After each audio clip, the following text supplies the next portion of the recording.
राधानगरी धरणाच्या पाणलोट क्षेत्रात झालेल्या पावसामुळे धरण 98% भरले।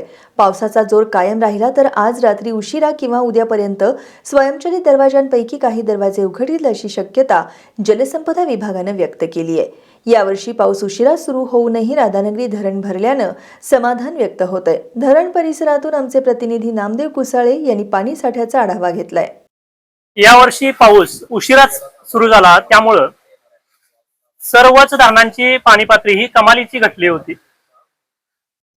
यावर्षी धरणे भरतील का नाही याची चिंता सर्वांनाच लागली होती, परंतु आज 29 जुलै राधानगरी धरण हे 98% भरलेलं आहे।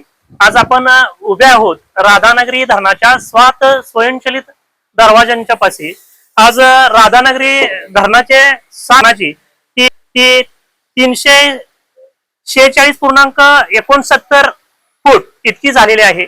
साधारणतः धरणाचे दरवाजे उघडण्यासाठी धरणाची पाणी पातळी ही 347.50 इतकी व्हावी लागते आणि आता त्या पातळी जवळ पाणी पातळी जाऊ पाहत आहे। त्यामुळे आज रात्री किंवा उद्या सकाळपर्यंत पावसाचा जोर जर राहिला तर धरणाचा 6 आणि 3 क्रमांकाचे दरवाजे उघडू शकतात असे जलसंपदा विभागाकडून सांगण्यात येते।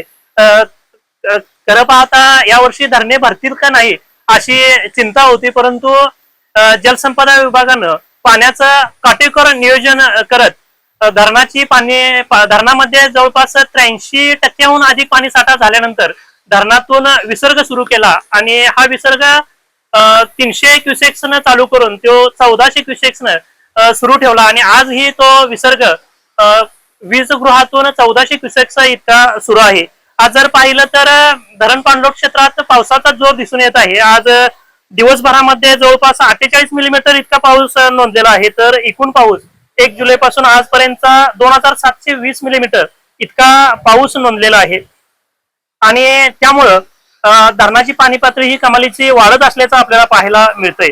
धरणाचे दरवाजे उघडण्याची पाणी पातळीचा विचार केला तर 347.50 फूट इतकी पाणी पातळी झाल्यानंतर धरणा स्वयंचलित द्वार क्रमांक 3 आणि 6 हे उघडले जाते, तर 347.55 फूट झाल्यानंतर दरवाजे क्रमांक 5 हा उघडला जातोय। 347.56 फूट पाणी पातळी झाल्यानंतर दरवाजा क्रमांक 4 उघडला जातोय, तर 347.70 पाणी पातळी झाल्यानंतर दरवाजा क्रमांक 7 हा उघडला जातोय, तर 347.72 पाणी पातळी झाल्यानंतर दरवाजा क्रमांक 2 उघडला जातोय, तर 347.73 पाणी पातळी झाल्यानंतर दरवाजा क्रमांक 1 हा उघडला जातोय। त्यामुळं धरण पाणलोट क्षेत्रात जर पावसाचा जोर असाच वाढून राहिला तर आज रात्री किंवा उद्या सकाळपर्यंत धरणाचे जे स्वयंचलित द्वार क्रमांक 3 आणि 6 हे उघडू शकतात।